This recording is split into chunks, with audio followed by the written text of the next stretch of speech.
স্নায়ু শিক্ষার্থীরা ষান্মাসিক সামষ্টিক মূল্যায়নে সপ্তম শ্রেণীর ইসলাম শিক্ষা বিষয়টির প্রশ্নপত্রটি কেমন হয়েছে তা দেখে নেওয়া যাক। সুপ্রিয় শিক্ষার্থীরা, তোমাদের অভিজ্ঞতা বিনিময়ের মাধ্যমে ইসলামী উৎসবের পরিকল্পনা তৈরি করতে হবে। প্রশ্নটিতে বলা হয়েছে, তোমরা নিশ্চয়ই ঈদ, ঈদে মিলাদুন্নবী, বিয়ে ইত্যাদি সামাজিক ও ধর্মীয় অনুষ্ঠানে গিয়েছ, আয়োজনে অংশগ্রহণ করেছ। এরকম একটি ইসলামী বা সামাজিক অনুষ্ঠানে তুমি ইসলামী যেসব রীতিনীতি পালন করেছ বা করতে দেখেছ বা শুনেছ, সেই অভিজ্ঞতার আলোকে নিচের কাজগুলো করো। কাজ 1 অর্থাৎ প্রথম কাজটি দেওয়া হয়েছে, ইসলামী উৎসবের কথা বলি।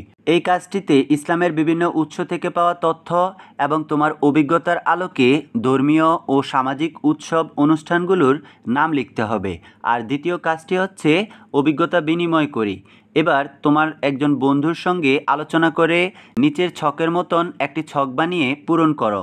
এখানে নমুনা ছকটি দেওয়া হয়েছে, আমি ইসলামী যে উৎসব অনুষ্ঠানগুলো দেখেছি, অর্থাৎ তুমি যেই অনুষ্ঠানগুলো দেখেছ সেই অনুষ্ঠানগুলোর নাম লিখতে হবে।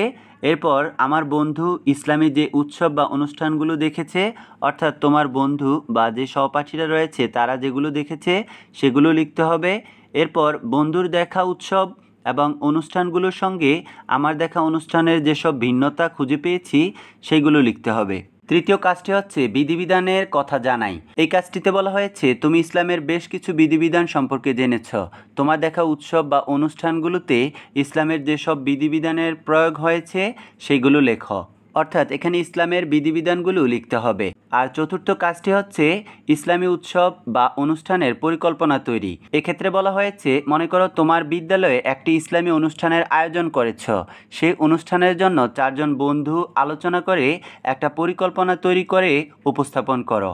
পরিকল্পনায় থাকবে সময় ও স্থান নির্বাচন, আমন্ত্রিত অতিথি নির্বাচন, দায়িত্ব বন্টন, নিমন্ত্রণের চিঠি, অনুষ্ঠান সূচি বা আলোচ্য সূচি, অনুষ্ঠান সংশ্লিষ্ট কুরআন বা হাদিসের বাণী বা প্রার্থনামূলক হামদ বা নাত।